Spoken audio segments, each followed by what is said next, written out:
I cannot kneel before each and every Filipino to beg for forgiveness.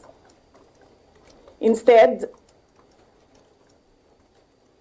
I offer my life, my strength, and my future in the service of our nation. Mga kababayan, ibalik natin ang tapang at malasakit para sa Diyos, sa bayan, at para sa bawat pamilyang Pilipino. Ako si Sara Duterte,